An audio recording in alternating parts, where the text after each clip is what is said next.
guys, ako ay nandito na sa meat shop and time check tayo ay 11:45. Tapos kanina galing kami sa simbahan, second mass tayo, nag-attend kami ng Holy Mass and then nag-coffee sandali. Tapos dumiretso na kami sa dito sa meat shop kasi iniwan namin yung susi para pagdating ni Marisa ay mag-open na siya dito.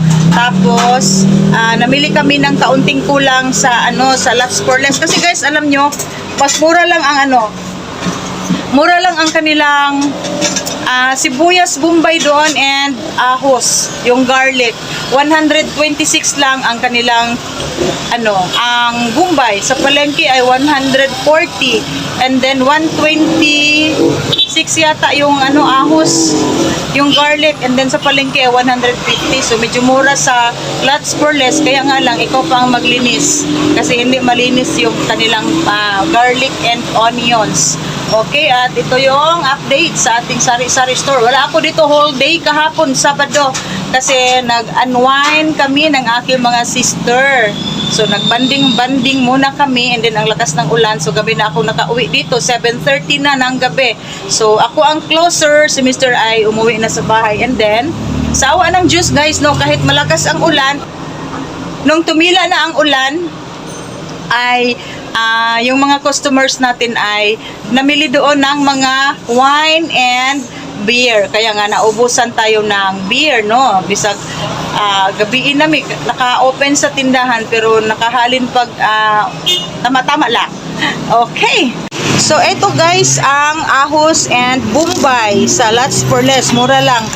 122 lang pala ang kilo ng garlic, and then ang kanilang sibuyas Bombay ay 125. Mas mahal siya kaysa garlic kasi sa palengke 150 ang garlic, 140 ang Bombay. So ito, pero mura nga sa Lots for Less, pero ikaw pa ang maglilinis. Yan guys, oh. So ito yung nililinisan ni Isay, and then yan yung luya natin. Luya nga, makaluya, 80 pesos per kilo. So ito lang ang kinuha ko. Hi guys, ako ay mag-chop ng pork pata, at alam nyo guys, hindi biro ang mag-chop ng mga pork pata dahil napakatigas, and ito ay mano-mano lang dahil napakamahal ng mga bone cutter. So yan guys, itong pata na ito ay medyo malambot siya, kaya nga madali lang akong nakapag-chop. So ganyan guys, oh, ang pag-chop. So minsan mahihirapan talaga kami, lalong-lalo na pa galing sa freezer yung ating pork pata na i-chop. So ito galing na siya sa freezer, pero meron talagang mga karning baboy na medyo madali lang siyang i-slice. Medyo malambot ito, malambot ito. So madali lang akong nakapag-slice sa kanyang pata. So ganyan lang guys ang pag-slice, pero pag hindi kayo sanay, mahihirapan talaga kayo. So ako dito, pag may mga bagong sales lady, hindi ko sila pinapachop ng mga pork pata, baka naman ay masugatan ang kanilang mga kamay. So kami ni Mr. talaga ang mag-slice, lalong-lalo na pag medyo matigas pa yung ating mga pork buto-buto. So eto guys ang na-slice na natin, at ang gandang tingnan guys, tingnan nyo, oh, nakakatakam tingnan ang ating na-slice na patayan. Isa at kalahating patayan siya. And then ito yung ating pork chop. Alam nyo guys, kasi Sunday ngayon, itong mga natin ay frozen na yan siya, pero tingnan nyo na mula-mula pa. At meron din tayong boneless bangos as usual. So ito guys, oh, nagdi-display na kami kasi alas 3 na ng hapon. So ito yung mga display natin pag hapon na. So nakalapag lahat ang ating mga paninda dito sa ating maliit na table meat shop. And then medyo ang aking mga dressed chicken ay matigas pa siya, so dinidisplay na namin para matow na natin yung mga ice. Okay, at yan na lang ang ating mantika dahil hindi ako nakapag-repack ng tig 1/2 dahil si IC ay nag-rest day. Okay, at guys, ito ang aking mga napamili ngayong araw ng Monday. Maaga kaming namimili sa palengke, at yung aking mga lumpia wrapper ay ubos kaagad, no? Naibenta kaagad natin yung ating white na lumpia wrapper dyan. And then ito pa yung dalawang bag na fresh Mickey, and meron tayong aluminum foil and mga bangus na whole. Yan guys, pang sigang, pang ihaw, pwede yan siya, pang paksiw. Tapos, nag-pick up din ako ng boneless bangus. 20 pieces lang yan siya kasi fish cage ang kanilang bangus. Hindi mapula-pula. To, hindi pula ang color niya. Kasi yung sa punong ay pula-pula yung laman ng ating boneless bangus. Tapos, ito yung ating pork chorizo. Yan, worth 1,300. And then, si Virginia ay narito na naman, nagrota sa atin dahil araw ng Monday ngayon. So, ito lahat ang aking mga hotdog na ino-order sa Virginia worth 5,700.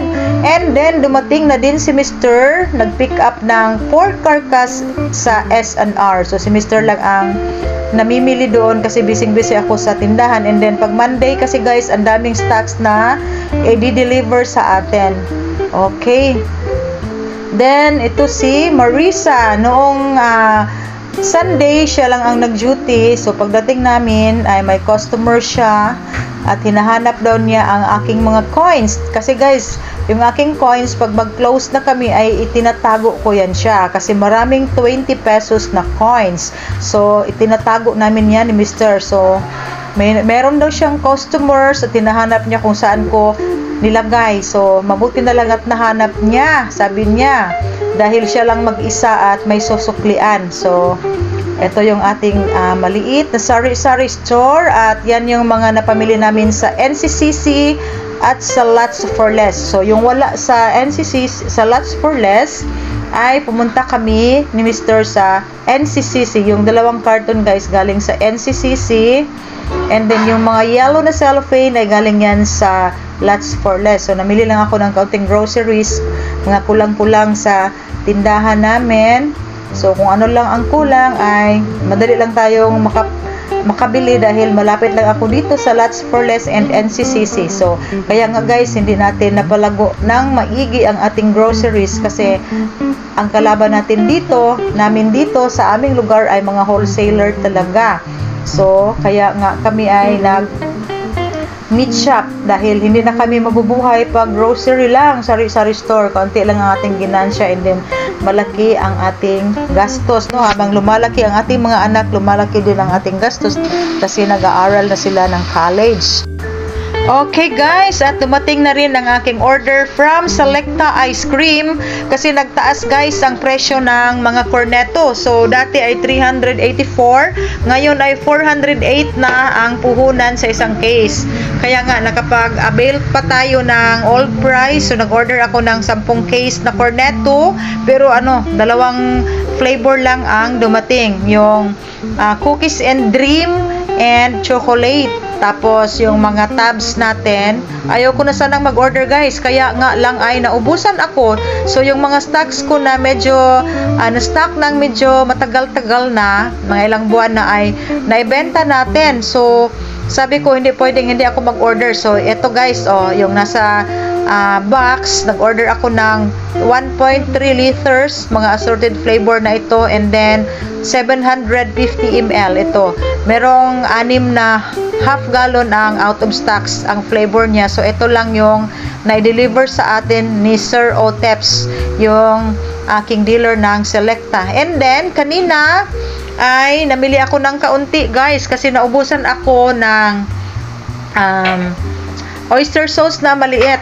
So, sabi ko kay Mr. pupunta tayo ng NCCC dahil may pinuntahan kami. And then, hindi ako nakabili ng oyster sauce. Iba ang aking nakikita. So, eto na naman guys, no.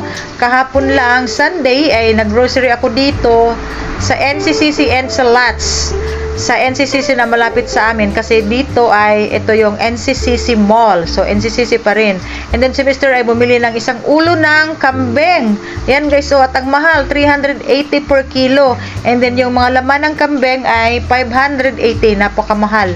So, ang nabayaran ko dito ay umaabot ng 2,000 plus, no? Mga ricados lahat ang aking binili dito kasi naubusan na din ako ng mga magic syrup. Okay, at kahapon ay nakabili ako ng mga graham. So, ito guys, ricados lang talaga lahat ang binili ko kasi kaunti na lang ang aking stocks doon. Then, sa wakas ay nakauwi na kami at timing na ang aking dalawang mga anak ay nandoon sa meat shop. Kasi yung aking anak na lalaki ay alas 5 pa ang second class niya. And then, dumating na rin ang aking anak galing sa duty. So, sila ay uuwi na.